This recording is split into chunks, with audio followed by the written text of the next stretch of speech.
103.5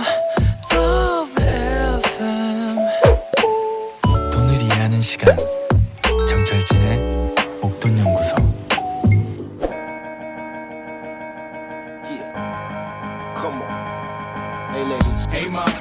설 특집 복돈연구소.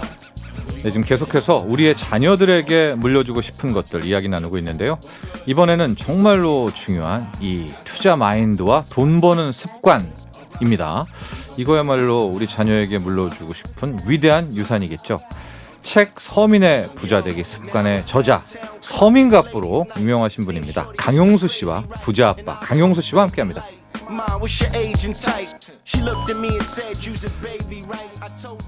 안녕하십니까? 강용수 대표님. 네, 안녕하세요. 네, 예. 새해 복 많이 받으십시오. 네, 저희 목돈연구소의 원년 멤버이시고요. 네, 네, 그렇습니다. 서민갑부. 저희는 그때 이제 부자 아빠 강용수 씨, 부자 아빠 강용수 대표 이제 섰습니다. 다시 한번 새해 복 많이 받으시기를. 네, 감사합니다. 근데 오랜만에 뵀는데도 더 젊어지시고 좋아지신 것 같습니다. 아, 예, 감사합니다. 네. 살이 좀 많이 쪘습니다. 네, 지금 자산의 하락기라고 하는데 네. 우리 강용수님은 피해간다는 모양입니다. 저는 자산의 총량은 뭐 증가는 많이 안 됐는데 네. 월 수입의 총량이 많이 늘었어요. 네, 지금. 오히려 현금 흐름은 좋아졌네요. 네. 네. 그 얘기가 실은 오늘의 그 투자 마인드, 네. 부자 마인드와 좀 연관이 있는 것도 같고요. 맞습니다. 너무나도 단기적으로 안타깝게 오늘이 설 연휴 마지막인 2월 2일입니다. 네, 네. 오늘은 뭐 어떻게 보내셨습니까? 일단은 뭐 여기 아침에는 떡국 또 드셨나요? 계속 떡국 먹고 있고요. 아, 연일 떡국? 떡국 워낙 좋아합니다. 네. 그래서 떡국 먹고 있고 네. 이제 뭐 자녀들은 세뱃돈 받은 거 갖고 또 다 네. 나갔고 집에 있습니다.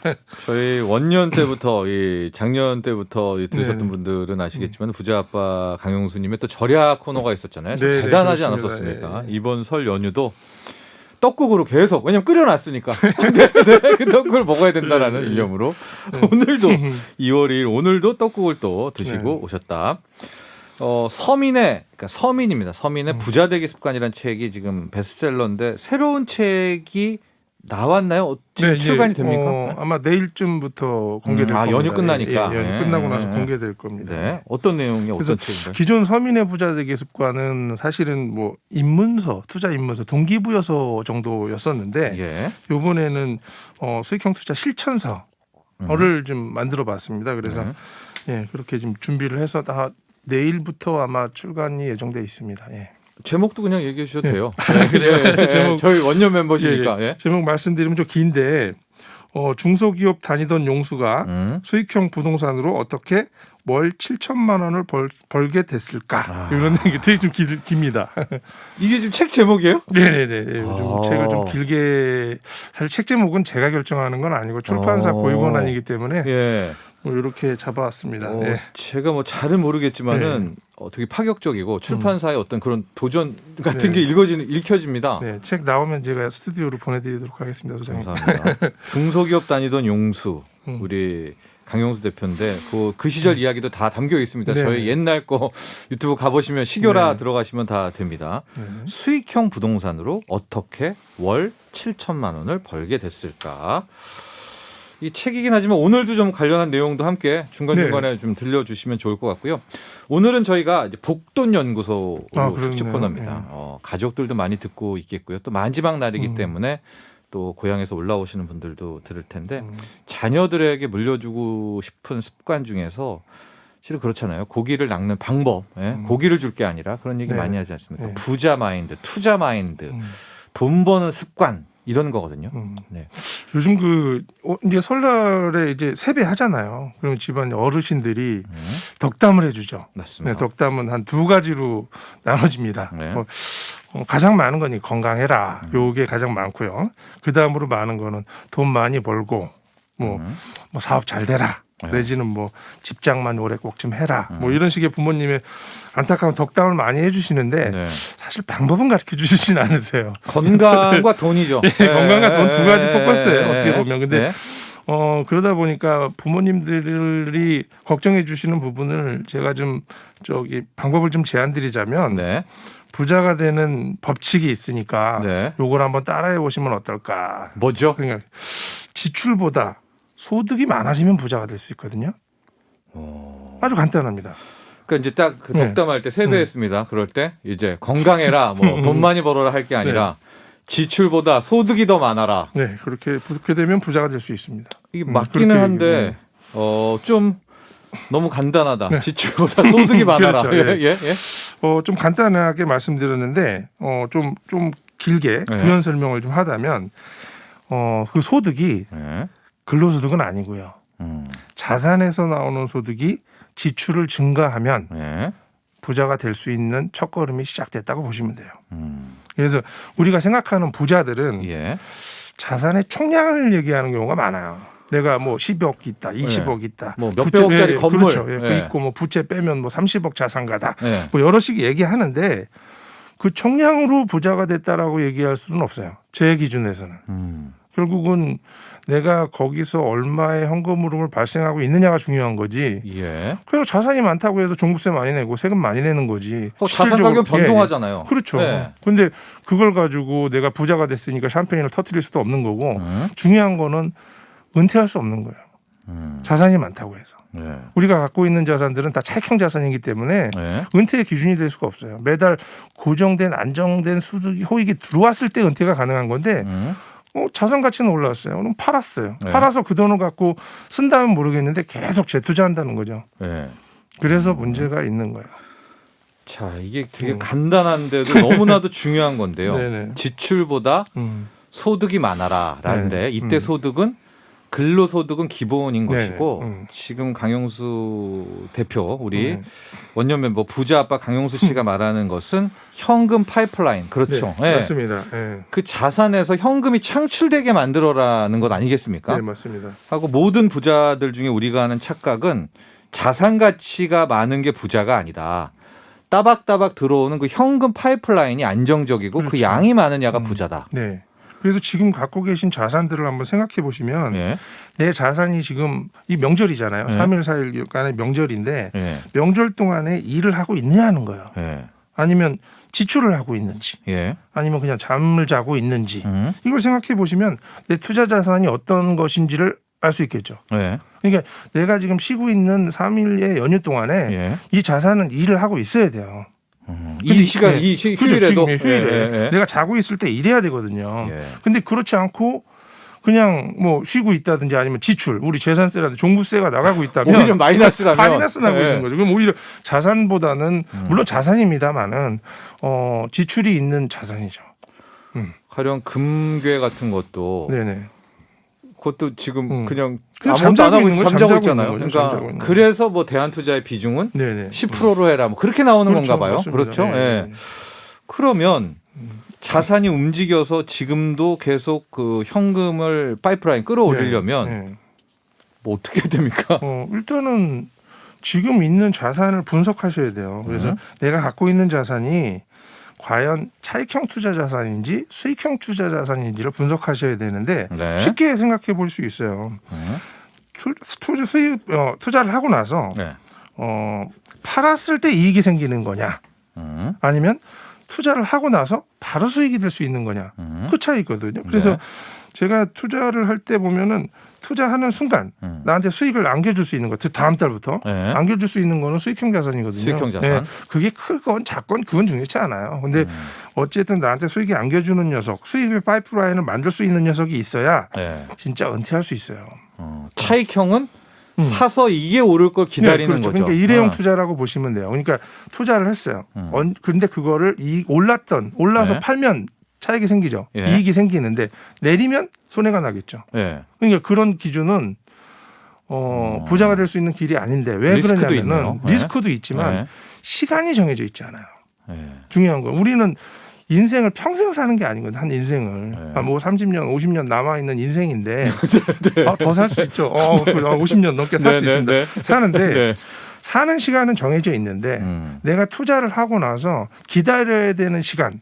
내가 이제 목표한 수익률이 있을 거잖아요. 예를 들어서 뭐 한 3억에 샀는데 한 4억, 5억 되면 나 팔 거다. 그 기간은 언제냐는 거예요. 그건 내가 정하는 게 아니잖아요. 그러니까 부자로 갈 수 있는. 근데 그게 다행히 1, 2년 안에 실현이 될 수 있으면 다행인데. 그런 구간도 있어요. 그건 럭키죠, 그냥. 럭키다. 럭키인데 그렇지 않고 4, 5년 아니면 또 내려가고 있다. 예. 그러면 이거 완전히 리스크잖아요. 그런 리스크에 내 인생의 종잣돈, 귀한 종잣돈을 허비해야 되냐는 거예요.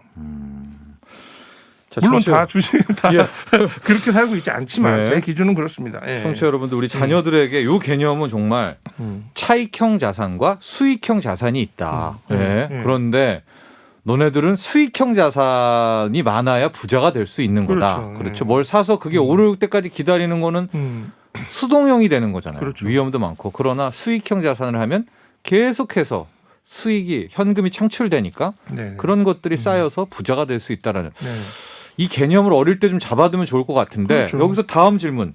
그럼 아이들 자녀들이 이러겠죠. 그럼 수익형 자산은 뭘 해야 돼요? 뭡니까 그럼 수익형 자산은? 수익형 자산의 종류가 많아요. 굉장히 많아요. 네. 우리가 생각하지 못했던 것들이 수익형 자산인데 한번 나열을 해보면요. 네. 주식, 상가, 아파트, 오피스텔, 다세대 다가구 주택, 네. 생활형 숙박시설, 지식산업센터, 네. 음원, 특허 이런 것들이 수익형 자산이죠. 네. 주식은 배당 말하는 건가요? 네, 그렇죠. 그쵸? 주식은 네. 우리 뭐 여기 주식 목돈연구소에서 많이 취급하고 계시지만 네. 시세 차익용은 아니에요. 근데 대부분 이게 주식을 배당주로 투자하시는 분들은 많지 않잖아요. 그렇죠. 들어가서 승부 내려고 하죠. 그리고 네. 뭔가 이제 도전하고 이런 네. 거지.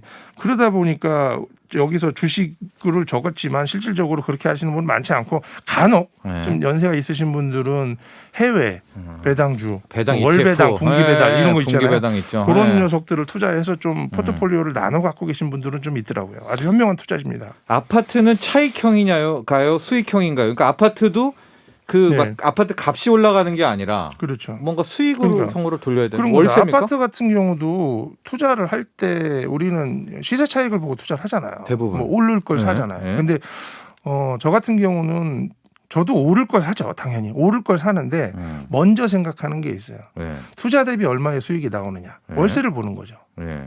그리고 나서 그 다음에 보는 인자가 오를 거예요. 근데 우리가 일반적으로 아파트로 투자할 때는 네. 오를 걸 감안해서 투자를 하죠.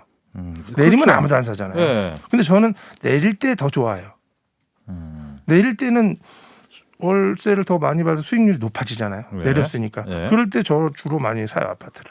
투자를 많이 하고 있어요. 그러니까 제가 바라보는 방식하고 예. 일반적인 사람들이 투자하는 방식은 다른 수밖에 없는 게 그분들은 차익형 기준으로 오를 것만 기준으로 투자를 하고 있기 때문에 네. 항상 오름장에만 사죠. 근데 이제 아파트다, 오피스텔이다. 네네. 이제 이건 대표적인 이제 월세를 받게 되면 수익형이긴 한데 그렇죠. 예. 이런 걱정을 하게 돼요. 자산 가격이 떨어지는 시기에 음. 월세도 내리면 어떻게 이런 걱정인데 근데 이게 참 이게 어때요? 참 보통. 웃긴 게요. 네. 이게 뭐 어떤 뭐 과학적인 근거가 있는 건 아닌데 예. 아파트 가격이 내리거나 네. 전세 가격이 내릴 수는 있어요. 네. 근데 월세 가격은 안 내려요. 지금 한 몇십 년간의 예, 경험인 거죠. 예, 강용수 그렇죠. 대표가 예, 여기 그러니까 했으니까 이 일을. 이게 경기가 안 좋은 뭐 우리 서브프라임 모기지라든지 이런 사태가 왔을 때 2009년, 예, 2008년에도 그런 시절에 왔을 때도 물론 공실이 늘 수는 있는데 예. 월세가 내려가지는 않아요. 월세 수요는 다른 거예요. 예. 일자리 수요하고 아주 막물려 떨어져 있는 수요이기 때문에 예. 그거는 좀 다르게 움직이고 있고 월세는 급속도 집값이 오른다고 해서 또 오르지도 않아요. 예. 집값이 오르고 전세 가격이 오른다고 해서 월세가 오르진 또 않아요. 예. 그러니까 다른 지표로 움직여요. 그냥 계속 저성장하고 있어요. 계속.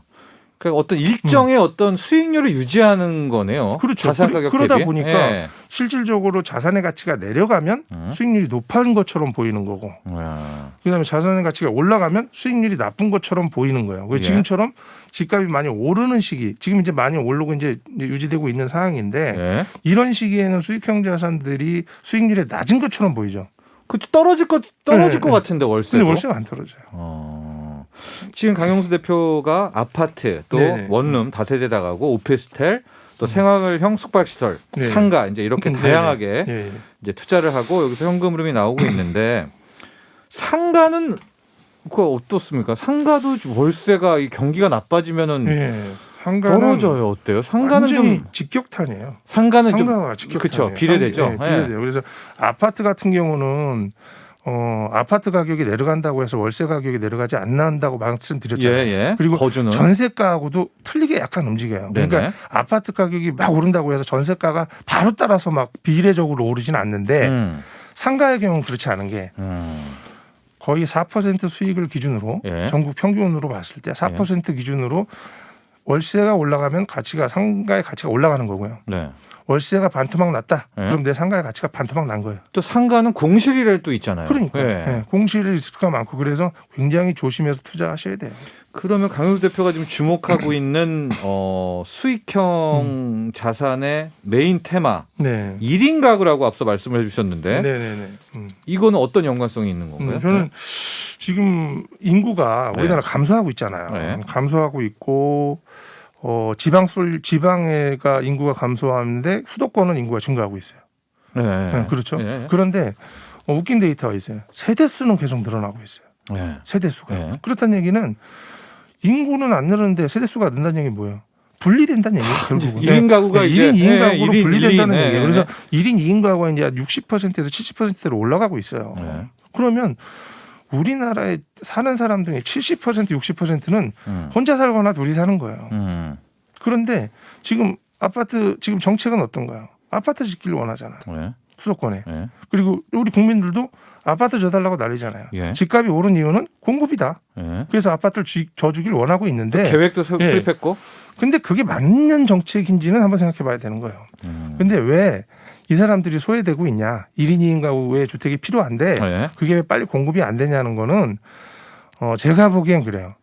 이 사람들은 이 젊은 친구들이다 보니까 예. 투표에 관심이 없어요. 정치에 관심이 없다 보니까 투표를 잘 안 하시니까 일단은 투표 잘해주는 40대 50대 이 국민들을 기준으로 공약을 하다 보니까 주택이 필요한 거예요. 그러나 네. 지금 우리 강용수 대표는 예. 1인 2인의 예. 주거에 관련된 네. 점점 비즈니스. 늘어날 것 같아요. 예. 점점 늘어날 것 같아요. 예. 그 주택들은 그렇습니다. 부족할 거죠. 이제 부족할 오히려 거죠. 네. 그런 쪽에 하나 좀 마인드도 주셨고요. 네. 오늘 우리가 이제 복돈연구소 자녀들에게 이제 네. 투자 마인드, 부자 마인드, 이제 돈 버는 습관인데 어렵게 막 그렇게 하지 말고 이거 하나만 매일 마치 유태인 부모가 네, 자녀 네, 교육하듯이 네. 하나 조언해 주세요. 이것만 계속 어릴 때부터 말하면 이 아이가 정말로 일단 예. 자녀들한테 좀 해주고 싶은 거는 네. 지금처럼 이제 설날이면 세뱃돈을 받잖아요. 네. 자녀들이 돈이 많아져요.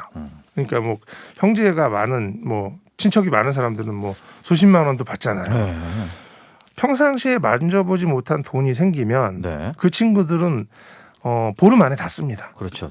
뭘 네. 하나 사죠. 네, 뭔가를 네. 사든지 네. 준비됐던 거 사든지 아니면 네. 친구들하고 뭔가 뭐 먹거리를 해결한다 이렇게 하는데 네. 저희 자녀들한테는 용돈기 입장을 항상 쓰게 해요. 아, 지금, 용돈기 입장. 네. 지금 저희 자녀가 21살, 뭐 19살 이런데도 용돈기 입장을 안 써오면 용돈을 안 줘요.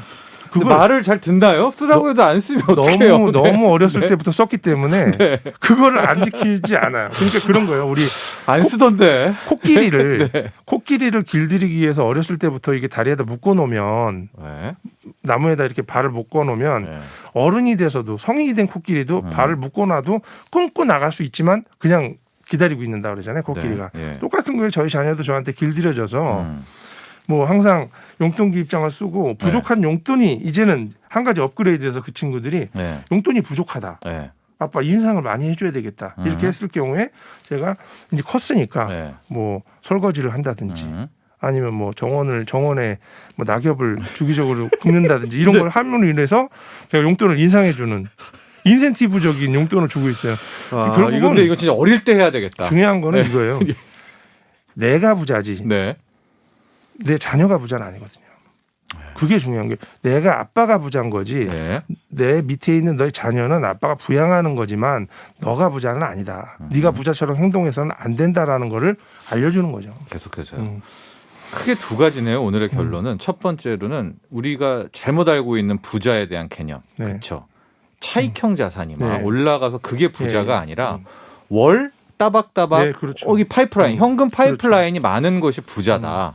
네, 맞습니다. 너희들도 이제 그런 쪽으로 네. 생각을 바꿔라라는 거를 진짜 왜냐면 우리가 이거 잘 착각하거든요. 부자 개념을. 네. 그리고 두 번째는 용돈기 입장이네요. 이게 네. 너무 간단하긴 한데 제 느낌에는 근데 용돈기 입장 3학년 이상 넘어가면 이거 말 안 들을 것 그게 같은데. 어렸을 때부터 네. 이제 관리를 해줘야 그게 가능한 거지. 네. 이게 뭐 다 중학생한테 하려면 아빠 나 안 받을게. 뭐 이러고 자기 방 문 잠궈버릴 거예요. 그렇게 하시면 안 되고. 초등학생이면 여러분 청취자 여러분들 용돈기 입장 가야 됩니다 지금. 그리고 이제 네. 투자에 대해서 가족한테 네. 이 부모, 토론. 네, 네. 부모가 얘기하는 거를 옆에서 듣게끔 해주는 게 굉장히 좋아요. 그러니까 맞습니다. 중요한 우리가 전세를 빼고 다른 네. 집으로 이사 가야 돼. 좀 부끄러워서 부모끼리 얘기하는 경우가 많거든요. 네. 그런 얘기를 할 때 자녀가 있는 자리에서 하는 게 좋아요.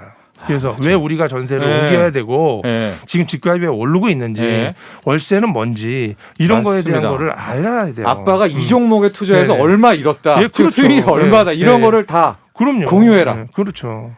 그랬을 때 왜 아빠는 저런 바보 같은 선택을 했을까? 이걸 같이 또 논의해 볼 필요도 있고. 근데 제가 어렸을 때 네, 이런 얘기를 많이 알겠습니다. 하면 네. 자녀가 그래요. 이거 안 들을 것 같은데 네. 나중에 지나서 얘기해 보면 다 알아요. 알겠습니다. 네. 끝으로 마지막 해주신 덕담은 모든 걸 공유하라. 네. 돈 문제를 자식들과까지로 예. 정리하도록 하겠습니다. 다시 한번 우리 부자아빠 홍 선생님 새해 복 많이 받으시고요. 네, 오늘 여기까지 감사합니다. 하도록 하겠습니다. 네, 새해 복 많이 받으십시오. 네, 지금까지 설 특집 복돈연구소 위대한 유산 부자아빠 강용수님과 함께했습니다. 나도 부자 되고 싶어서 라디오를 켰어. 정확하고 철저한 정철진의 목돈 연구소.